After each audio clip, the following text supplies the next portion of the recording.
We are on chapter 5. We are working our way toward kind of laying the foundation for some principles in HR before we get into recruiting, selection, stuff like that. We actually have employees in the building or teleworking, whatever it is. This one is organizational relations and retention. So things like attitudes and motivation and performance and turnover and absenteeism, how we manage those things, how we think about those things.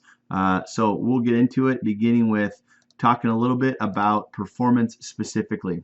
So there's basically a function of performance. That is, performance on anything is always contingent on the 3 inputs. That is effort, ability, and support. Meaning if you have someone who has a ton of ability and they're well supported, but they never actually apply any effort, their performance is going to stink.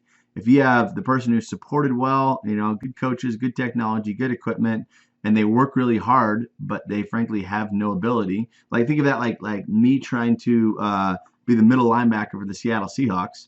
Like, no matter how much coaching I have, no matter how hard I try, my size, my strength, my muscle twitch and fibers and bone structure, it's not going to happen. Like, I don't have the ability for that position. All of us are bound in some ways, right? But usually when we look at this, what ought to stand out is that support is something that managers can influence through how they treat people, of course. Ability is something managers can influence through how they hire people, frankly, hiring someone with higher ability. And effort is something, motivation is something that managers can influence, again, through how they manage people. So we'll spend a little while here talking about different ways that motivation has been viewed over the years. You've heard of some of them, I'm sure. We'll begin with kind of like a need theory of Maslow's hierarchy of needs, each of which has its unique strengths and its unique weaknesses. Some of them don't have a lot of internal validity or external validity, which means they can't be replicated, which means yeah, that's a neat concept from psychology, but I live on planet Earth and it doesn't really work like that here. Totally possible. So we'll get into it. Individual motivation. Motivation is just somebody moves to do something, whatever it is. I'm unconsciously motivated to move my hands, apparently, when I talk. So it's just usually a desire-driven aspect of usually the human mind that leads to human behavior. So 2 ways to look at this in terms of what are called content theories. There's need theory and a 2-factor theory. Let's get the next slide here. So you've probably been familiar a little bit with Maslow's hierarchy of needs, and that is it's based on the principle of satiation. People initially would try to get their basic physiological needs met: food, water, shelter, stuff like that.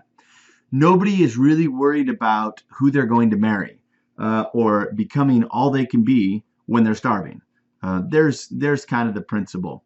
So once the foundational needs are met, they're satiated, means they're completed, they're satisfied, then they'll move up to safety and security. Now that I have food and water and a tarp shelter, living off-grid in Alaska, I'd like a little bit of a bigger cabin with maybe a wall around me to keep the bears and wolverines out. So a little bit of safety and security.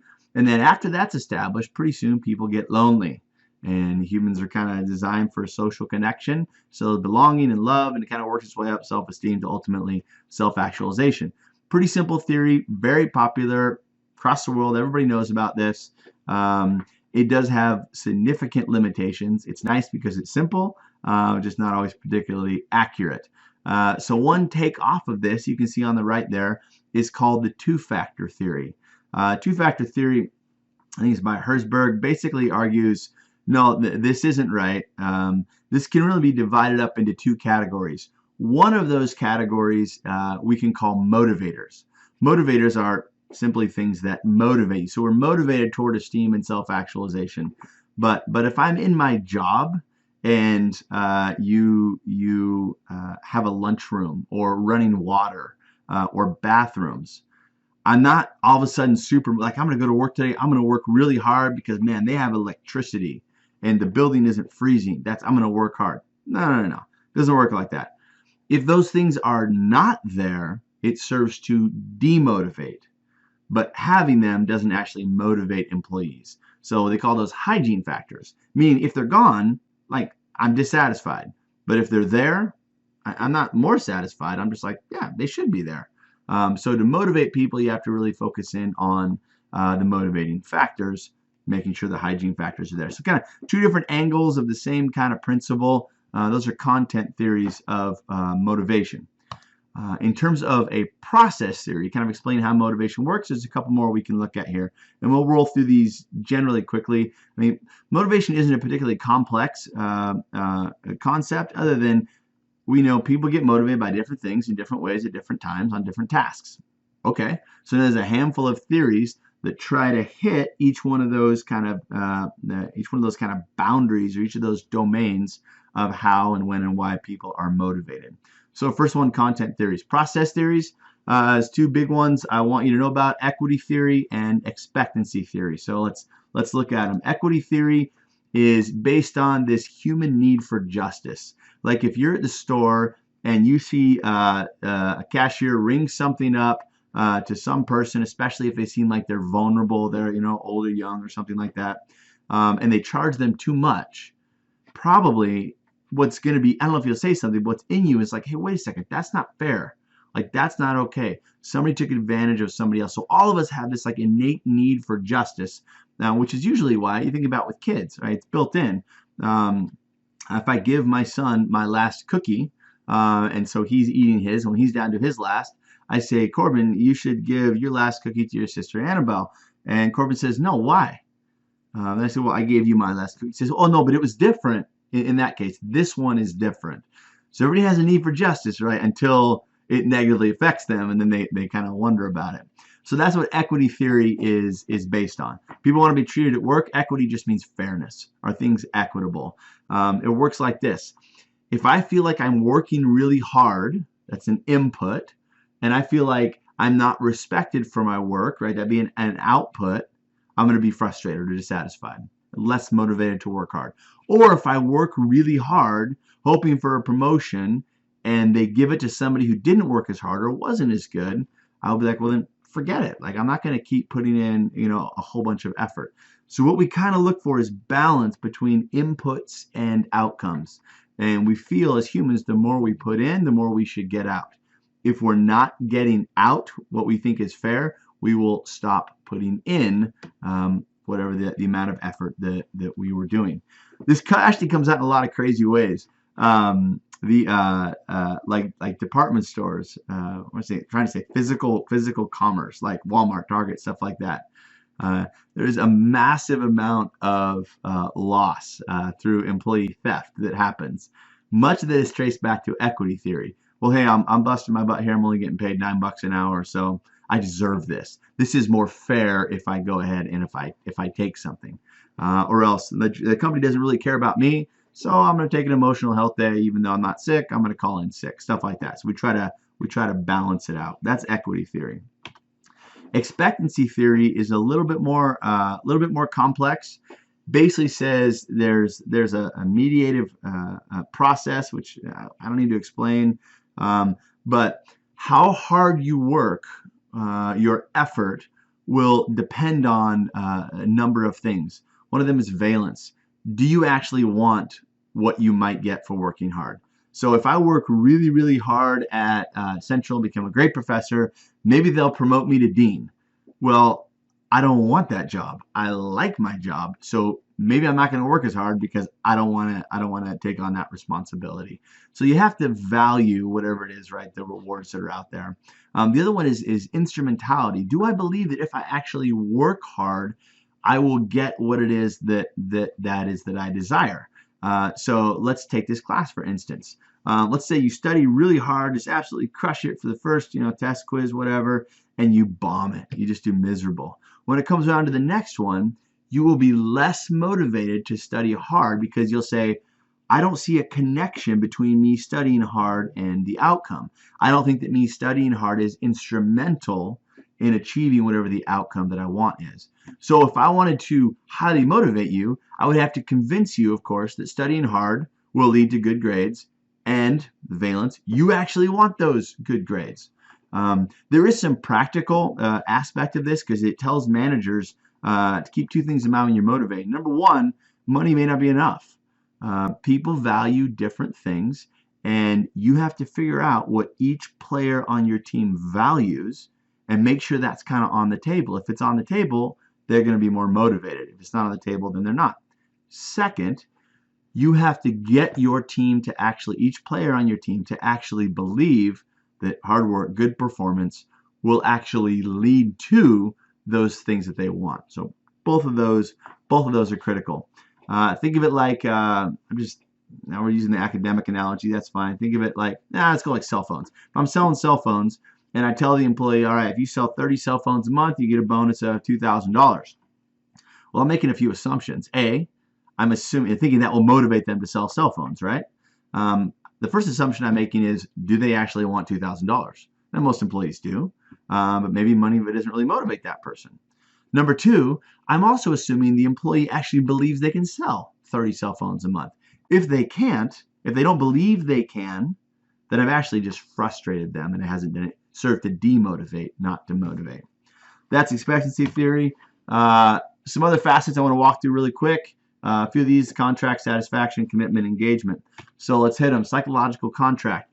This is the idea that there is an unwritten, sometimes often unsaid agreement between two different parties of how things are going to go. It's psychological. It's not a written contract. It's not even a verbal contract. It's in here in my head. Like I have this, how about this? When you logged onto this PowerPoint here this morning to watch this video, you had this assumption that I wasn't going to make fun of your parents. Why? Like, I never actually told you I wouldn't make fun of your parents. That's not written down in my syllabus. I guess it's implied, but you get the idea. You just assumed that when you came in. Why? Because that's just what you do. It's an agreement. And I also understand that, right? So there's this agreement that we have, and that works fine as long as both people have that agreement. And as soon as one of them does not have that agreement, it's easy to have a fracture in the psychological contract, which is a big predictor of turnover. So think of it like this. You go to work, you've been working on your job for 1 week, you make a mistake, and your boss unloads at you and yells at you and tells you you're a complete idiot. You're going to want to quit, right? Because there was an expectation. There'd be kind of a grace period here. As I'm learning the job, I'm not going to get laid in, I'm not going to get ripped on by my boss. They're going to show some patience, show some grace until I come up to speed. Now, if I've done this correctly for 10 years and I make the same dumb mistake, maybe that's different. But right off the bat, there should be a little grace. Or as an employer, if I have employees and they've been there for a year or two and I'm paying them well and I'm treating them well, say, hey guys, we just got this big shipment, this big order. We're going to have to work on Saturday, probably twice this month. I know that kind of stinks, going to pay for it, want everybody here. And people say, no, I'm not doing it. It's my Saturday. I'm going to be like, hey, wait a second. Like, I'm treating you well. I'm paying you well. This is a big deal to the business.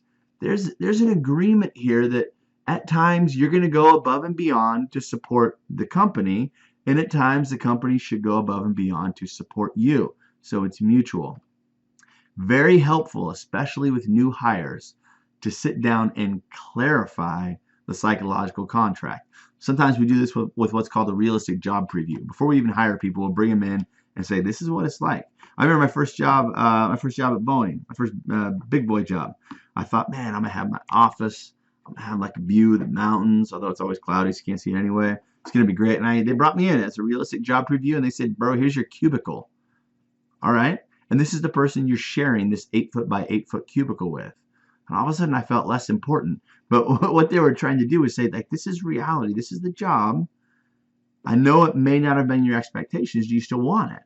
And the idea there is to refine the psychological contract to reduce turnover as a result of fracturing that contract. All right, job satisfaction. Do we care about job satisfaction? Yes, of course we do. We want happy workers. Is it the most important thing? No, absolutely not. Job satisfaction predicts job performance at about 0.25, which means about 5%, 4 or 5% of the variance. In some, people have this idea that if you have a very satisfied worker, that they're going to be more productive. No, it's not true. Actually, if you have a productive worker, they're more likely to be satisfied. There might be like a reciprocal relationship there, but don't have the conclusion that if I can just get people happy, they'll work hard and do better. It doesn't work that clean. But we do care about job satisfaction, It does predict turnover. It affects things like morale and just the work environment that people are in. It affects your ability to attract new talent. People come in and realize nobody likes their job. They're not going to stay. So it does matter. We like to track it. There's some things that we can do to affect it. Major components: adequacy of pay, advancement, supervision and coworkers, working with good people, being treated fair. But again, Tim Judge in his research would say the #1 predictor of job satisfaction is, do people have a cool job? Like, if you can design cool jobs, they're going to like it more. Some jobs are just not cool. The second one there is going to be supervision. Are they cared about? Are they invested in? Typically, they'll be more satisfied with their job. All right, moving on. I know some of this is quick, but they're not particularly complex concepts. Organizational commitment. So if the psychological contract breaks, you're more likely to see turnover. If people are dissatisfied, you're more likely to see turnover. And if people are not committed, you're more likely to see turnover. Organizational commitment is just like, do I agree with where we're going here? Do I like it? Is this a place that I want to be a part of? There's an interesting relationship between satisfaction and commitment. I'll give you an example. I was in Lincoln, Nebraska. I was getting my PhD, and my wife was working at Starbucks. She loved it. She liked the culture, she liked the environment, liked the people she worked with. She loved her job, and she quit her job. Why? Well, in this case, because she was more committed to me, which I'm really happy about. She was more committed to me than she was at Starbucks. So just because somebody loves their job doesn't mean they're actually committed to their job, and vice versa. You can have people who are highly committed to their job and they don't like it. You usually get that with more tenured employees. So I've been here for 15 years, and now I have this manager who's a total jerk. They're new. I'll have another manager in a couple of years. Am I going to quit? No. Do I like my job right now? No. But you committed? Yeah, I'm committed. I've been here long enough, right? I've seen this before. I'm still committed. So that's organizational commitment. Psychological ownership is not in your text. You don't have to worry about it too much. But the big idea behind psychological ownership is it's a two-edged sword. Psychological ownership means that the person feels like an owner. They're not an owner, but they feel like an owner on that particular area of work. So if I take a product development engineer and I say, hey, I want you to go design a new part for this space shuttle. It's going to be really cool, and I need to do X, Y, Z. And they pour 3 years into it. And I come in and go, okay, I like that part, but you made it out of titanium. I want to spray paint it orange because I think it would look cool. That person's going to look at me and say, no. Like, that's my part. That's my baby. I've poured my life into it. What are you hearing? Me, my, I. You're hearing they feel like an owner. And you, as a manager, you do have the right to come in and change stuff. But if you do, you're going to be stealing ownership. The person's likely going to be dissatisfied, certainly perform lower, and maybe even quit.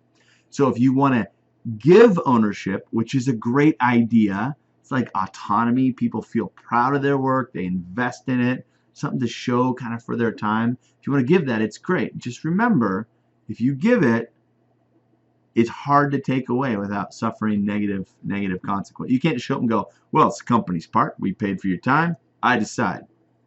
Okay. There are consequences of that if you do.